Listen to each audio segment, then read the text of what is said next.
Welcome to the Abundant Accountant Podcast. This is where accounting professionals come to learn the most efficient and powerful ways to grow their accounting firms, sharpen their sales skills, and really have a path to creating consistent increased revenue. I cover topics from networking, pricing, ideal clients, how to handle objections, how to handle you're too expensive, and how to set boundaries with clients so you can stop giving away your time and expertise away for free and really start getting paid your value and your worth. You'll learn tips and strategies and also hear personal interviews from successful accounting professionals and others in the industry. This podcast will show you exactly how to create the firm and life of your dreams full of abundance.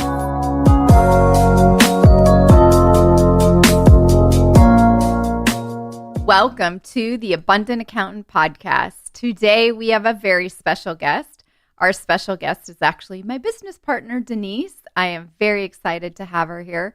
For those of you that don't know, Denise is a business growth strategist, and she's had proven success as a business owner, as a financial planner, and is an award-winning sales professional with over 35 years of experience.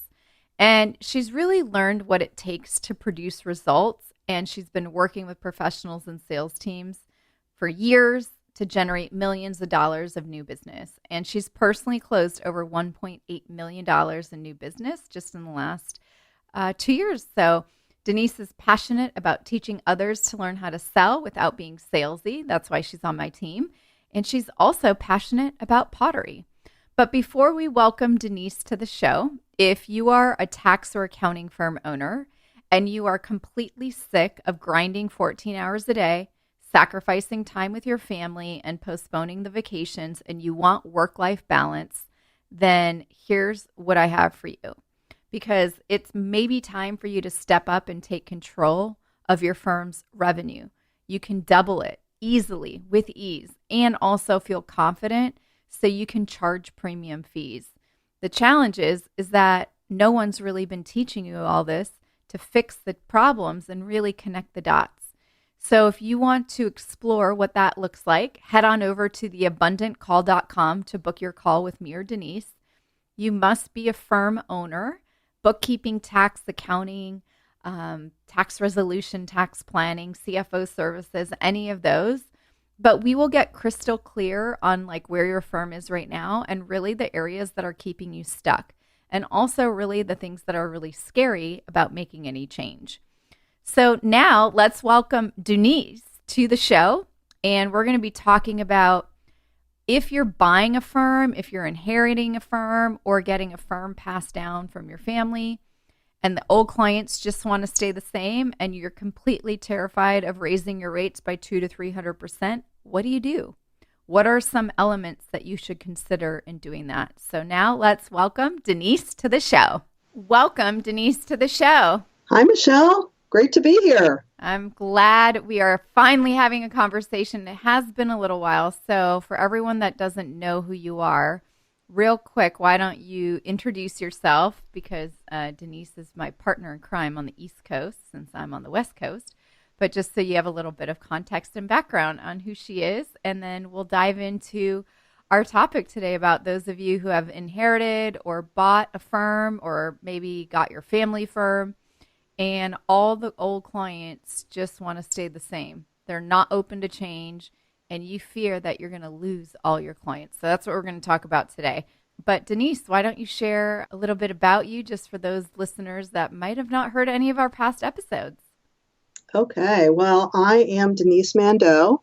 I've been in the financial industry for probably more than 30 years.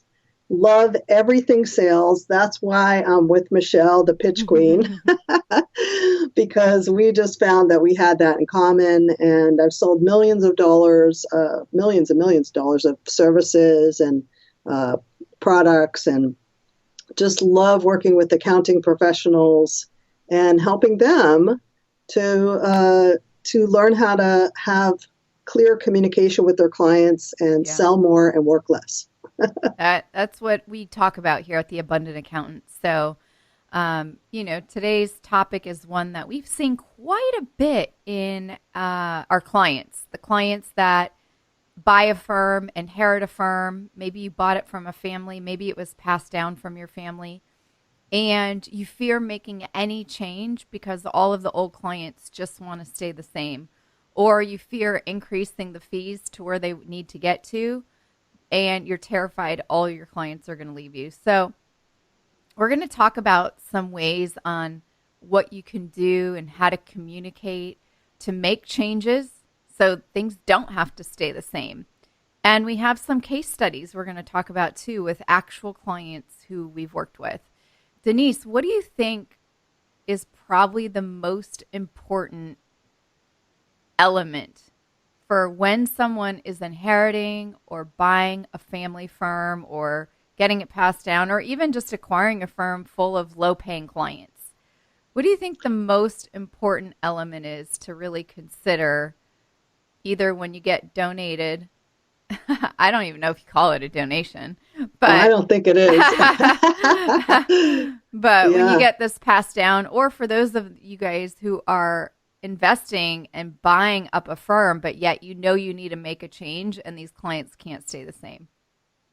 Yeah, I think the very first thing that's super important is to really start getting clear on your own value and what you bring to the table and what distinguishes you as an expert, right? Because even though you may have inherited a client base that are used to paying lower prices, you have to make sure that you can clearly communicate that they're getting more value and it's going to end up being more valuable to them. It's going to give them better results, those kind of things, right? And you have to establish, I think the number two thing is you've got to establish clear boundaries for anyone new that you're working with so they know how to play by your rules. Mm-hmm. Yeah. And not only understanding your value and your boundaries, but, I want to share a story. I'll just call her Anna for this conversation, but she inherited a business from her father. Her father was an accountant for a really long time. And, during the tax season, everything, it was always just the way it should be. She was never able to make any changes. And she was never seeing her family. She was never able to see her kids on weekends. And she knew she needed to make a change. And what was interesting is that she had no idea about what our number one thing was, which was her worth. And when we don't have a grasp on our worth, and there's a lot of things that, if you want to write this down right now, you could do, like just think about how many years you've been in this industry. How much schooling have you done? How many hours have you done of CPEs? How many books have you read? Those are all of the different ways you can start to think about, well, what is your worth? And then from there, like Denise had mentioned, you have to make the boundaries. Where are you going to draw the line? Because otherwise, if you're like Anna, she was feeling annoyed, frustrated with her clients all the time. And when she was making small increases of fees, like 10% or 15%, it wasn't moving the needle. And she was just fed up. And that's when we can help people, is when you're fed up. So I share that because Anna inherited, I think it was 450 clients. And she wanted to do 400,000 of revenue with half the clients, so 225 clients. That's a lot of change to place on a current existing client base that either you acquired or that you inherited from a family member or this firm was passed down to you. And, a lot of times, and some of you might feel this way, but she felt like a hermit. She couldn't do it anymore. She had no idea what to charge her clients. And she was the total bottleneck for her whole firm. So until it was when she could figure out her value and say, you know what, enough is enough. I'm going to go spend time with my two daughters and I'm going to visit colleges with them and I'm going to sit on the couch with them and enjoy that time instead of being on my computer. That's when she realized what was the most important, because otherwise nothing's going to change. She had I don't know how many of you all listening have AR, but in an 8-week period that she was working with us, she collected $67,000 of accounts receivable. That was just the way things were. Just like And go she ahead. was a lot happier after that, right? Yeah, but this is not only about your old clients wanting to stay the same or not have a change or you fear them losing you, but also a lot of firm owners don't want to make a change, That's until it. you get to this point of a breaking point. And we're here to help educate you so you can listen and implement what we're sharing because number one, like Denise said, value. And number two, know your boundaries. What are you going to allow and what are you not going to allow? So, Denise, what do you think would be the third thing that someone listening, would need to implement or an element to really consider when either you're investing in buying a firm full of low paying clients or you're inheriting, the firm that's getting passed down to you? And it's been the same way for 10, 20, 30 years. Yeah, I think you have to do your due diligence and maybe even consider interviewing some of the clients before you consider buying or taking on a Mm, firm with low paying clients, and see, kind of take the temperature, right? yep. To see if it's really the value that's being presented. Because like if you buy a firm, let's say for instance, like one of our clients bought a firm with 1,000 that does approximately 1,100 tax returns a year, but the Mm-hmm. average return was like $100. Right. It was they hadn't because the person that originally started the firm, it was almost like I don't know, like maybe 25 years ago, $100 was a lot for a return. But they never raised their prices. They just kept doing the same thing and had clients that were, with them for a long time. But even if the clients grew, they never upgraded their fees or their services. And I think And that's really important too. And that could be a fourth thing yeah, is you have to look at your own client list and make drastic changes instead of having it be scope creep or whatever's happening on your end. I can't tell you how many, like Anna, she left tens of thousands of dollars on the table. Her AR, she completely lost track of it. She didn't even know what it was when we first had our phone call together. I made her figure it out and get to the final AR number so we knew exactly how much we had to collect because otherwise, you're not going to be happy. You're going to feel like you're pretty much done and stick a fork inside your eyeballs and just call it a day because it's just exhausting. And if you're not going to make these changes, nothing's going to change. It's just going to get worse. And that's what we see time and time again, especially with the people who are getting firms of 450, 500 to, like Denise just said, 1,000 clients at an average price of $100 per client. It's not going to get you very far. But I think if you're considering buying a firm, interviewing some of the clients to see what you're getting yourself into might be a good idea, unless you're willing to really do an overhaul and get yourself from being a hermit into being in action. So you're no longer a bottleneck in your firm and you don't have to feel like this is all just coming down on you, because I know a lot of people listening, the legacy clients or the clients that you're acquiring, you feel held back that you can't charge more and that you can't make any changes. But that's just not the truth. It's just a yeah. current belief that you have. And that's okay. Because But it's also like if you think about it, right? It's like like when you think about buying an older home. Oh, right? I just did that. Uh-huh. Right? Tell, I was tell just me thinking more. about you, Tell me more. Michelle. It looks good on the outside. You look at the house. It looks beautiful, and you go inside. Maybe they put a little paint on so it looks fresh.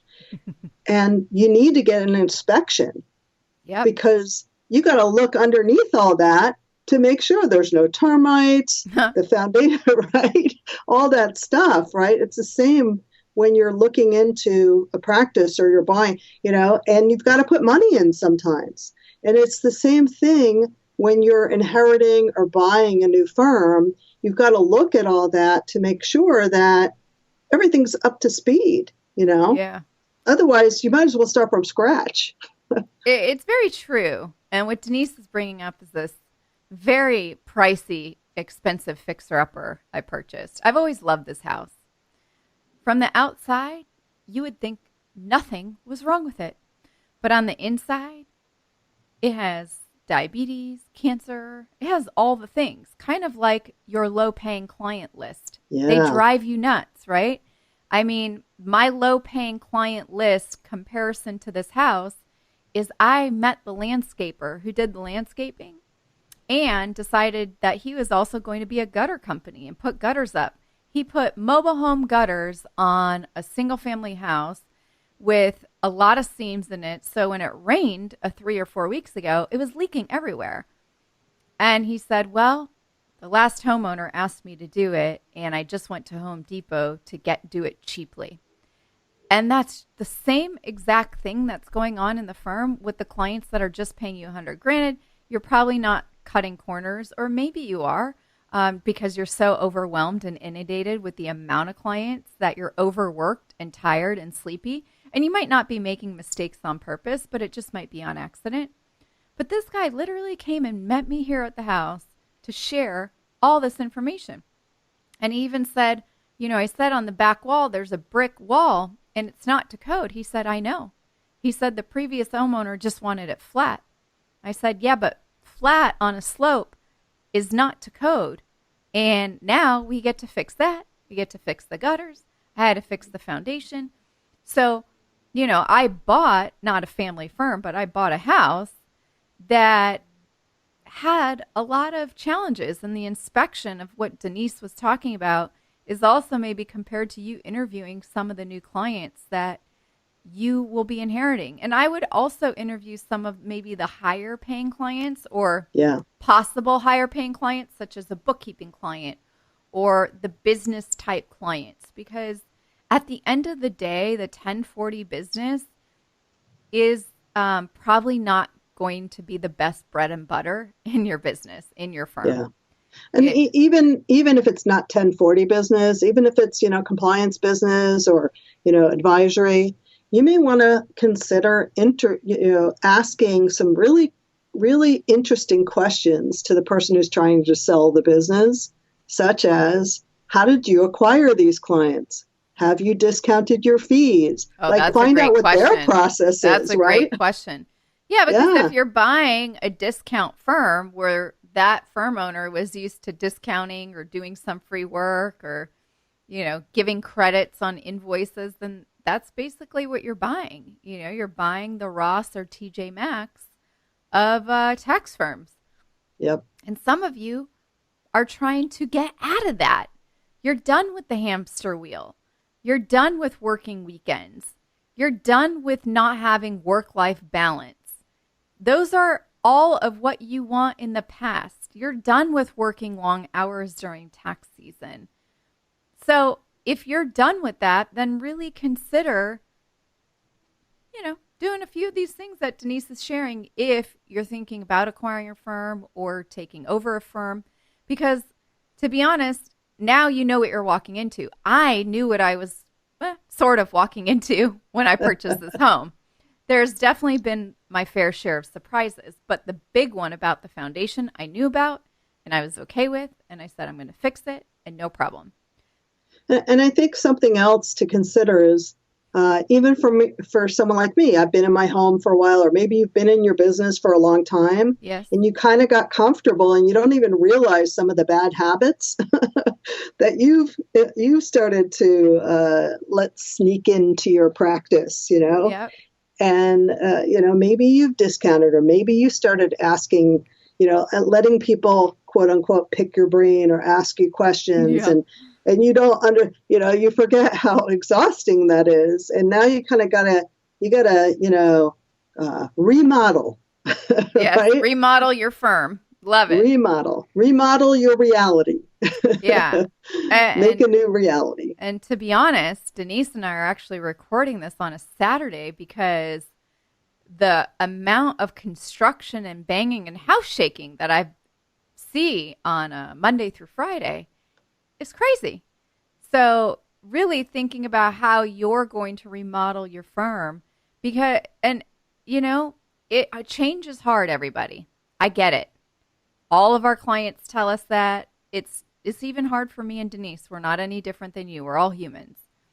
And while change is what you need, and I get that being fearful and sort of terrified to make these kinds of changes or make the phone calls will involve possibly losing or giving up a lot of your clients, even the ones that you acquire. So if you're Yeah, going to acquire the business or inherit it, and you know you need to make a change, you've got to be ready and prepared mentally that you will lose or give up a certain amount of clients. Because if your end goal is to get off the hamster wheel, work with premium clients, charge the higher fees, do more advisory work and less compliance, or less 1040 compliance. If you're doing the business stuff on the accounting and tax side, then that makes sense. But sometimes you got to let go of that guilt and put yourself first. What were you going to say, Denise? yeah. I was saying, I think we hear that over and over and over We again. do. People are so afraid of losing clients. But the fact is that very fear, it's not even so. What's bad about losing clients that don't want to pay your value? How is that bad? Right? Yeah. So, I mean, we have to shift our thinking and our point of view about that. And I mean, I know even when had my financial planning firm, I had to do a review every year and really look at who's profitable for me, who can I really solve big problems for, and who should I be, referring them out and moving on. Yeah. What clients should I fire that aren't? It's not that they're not worth it. It's that I can't really serve them to my best and highest because there's not anything I could do better for them. Yep. And it's actually a service for them and for me to free up that time. Yeah, and like I was sharing, you might you might feel that guilt or whatever it is that comes up for you, but you're going to understand once you go through some processes that it's okay to let that go. It's okay to Yeah. put yourself first. And it's also okay too, and I know Denise you've shared this before, but if a client were to, ask for the discount or hey, can I pick your brain or hey, can you do it for this price or whatever, and they own a business, I would put it back on them. So if I were to come to your business and need, let's just say the foundation work, it is what it is. Do you want your house to move down the hill anymore or do you want it fixed? And for what all of you do you want your taxes done properly the first go round?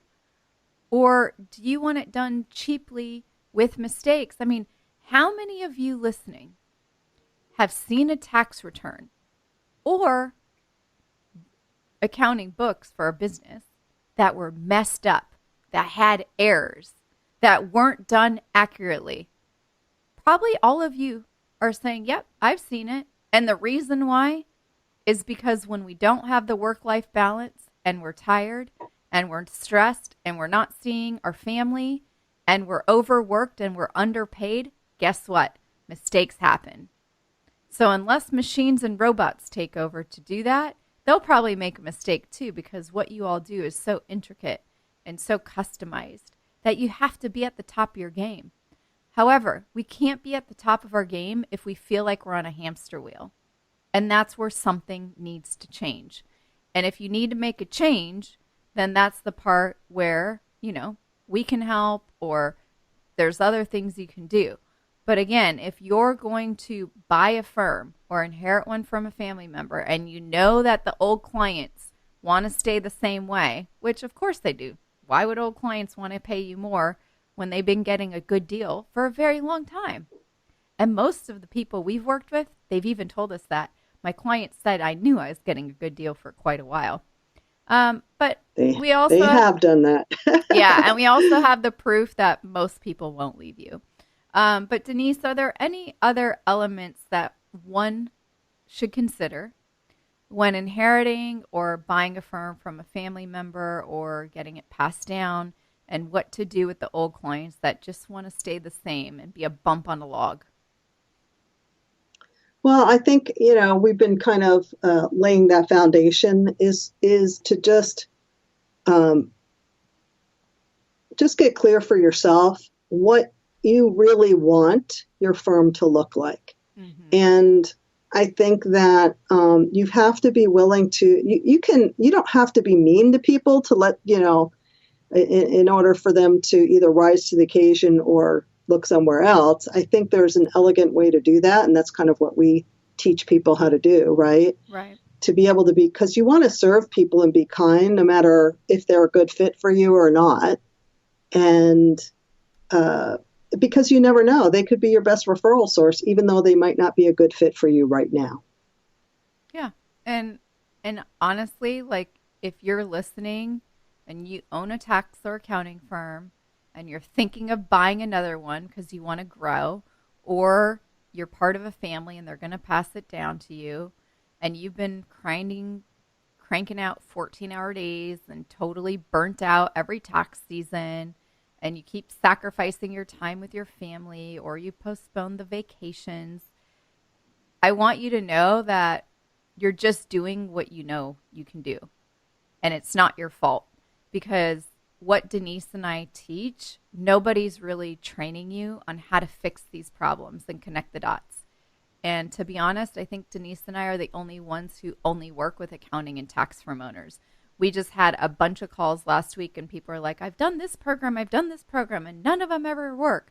So we know what you're going through, and we know how to fix it. So if you want to step up and take complete control over your acquisition of a new firm, or dealing with the change and pass me down of a current firm, and you want to, understand how to do the inspection process, like I was sharing about my house, then, I recommend that you book a call with me and Denise, and you can do that over at theabundantcall.com.